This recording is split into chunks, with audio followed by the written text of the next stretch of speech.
messy. Mr. Messy person you ever met in whole life. He looked messy because he was messy in everything he did. He could always tell where Mr. Messy had been because he left a trail, messy fingerprints all over he'd been. Oh yes, Mr. Messy had a messy by name, Miss Messy Nature.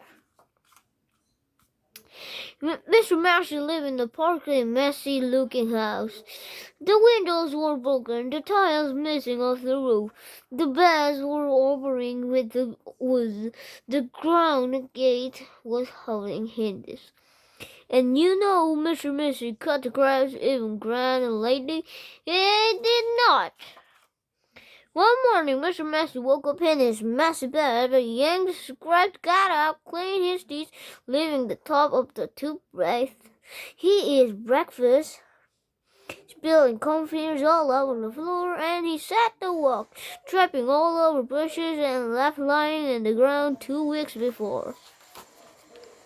There was a wood behind Mr. Messy's house with a messy ground that where we had to walk. It was a park tree loaded with lots of trees, and it looked to Mr. Messy a long time to walk through it.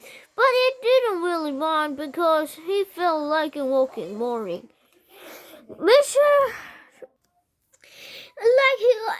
He walked and right through the woods until he came to the other side. And do you know what found on the other side of the wood? A messy foundation, bright-looking little cabbage that he had ever seen. A head loaded grain with a stream running through the middle of it. There was a man in the garden creeping the hill. He looked Mr. Messy up first. "Good morning, I'm Mr.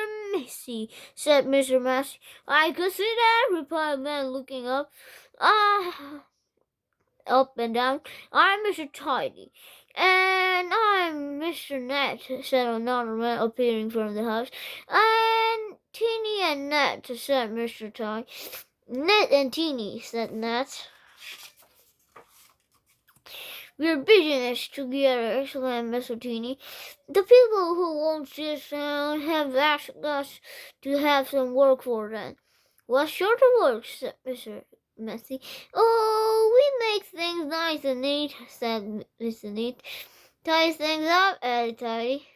"Perhaps you could coming around to see some work for you, Mr. Matt," said Mr. Nat, and looking at Mr. Messy, who was looking even messier than until usual popular morning.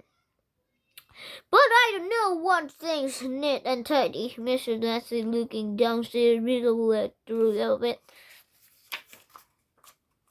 "Neat," said Tidy. "Flick said Nancy. "But," said Mr. Messy. "Come along," said Mr. Nat. "Off we go," said Tiny. But," said Mr. Messy. "But nothing," said Mr. Natty. The building stood in front of them, which is parked behind a tree house of they went Mr. Messy's house at another side of the wood. "Oh, good heavens!" said Mr. Nat, sighing as Mr. Liz.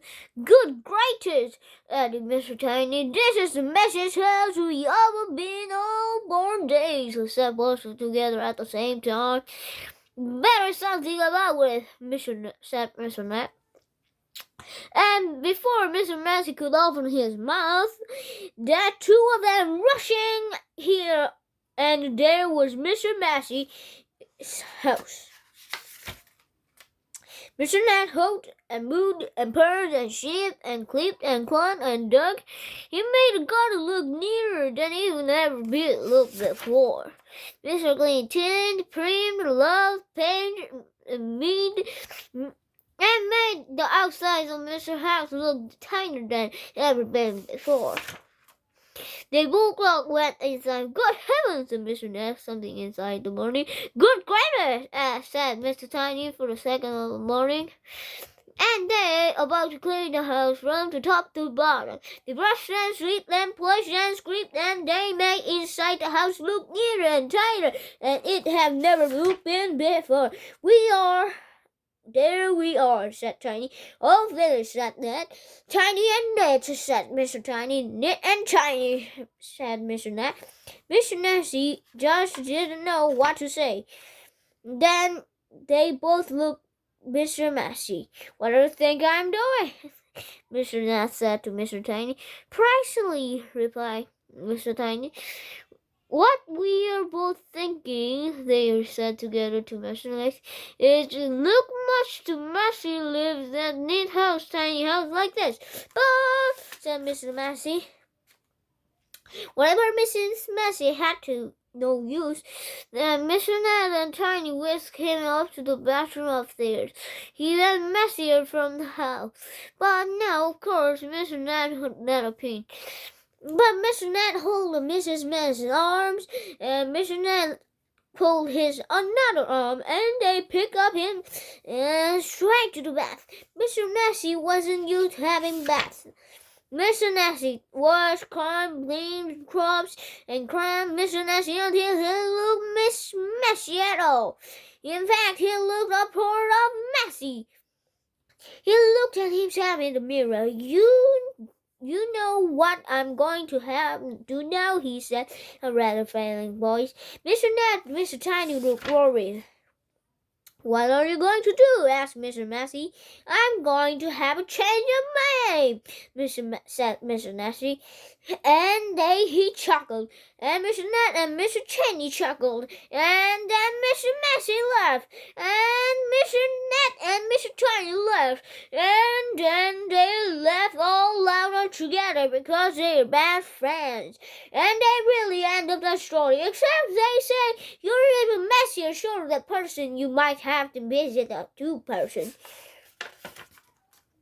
And you know what they are called, don't you?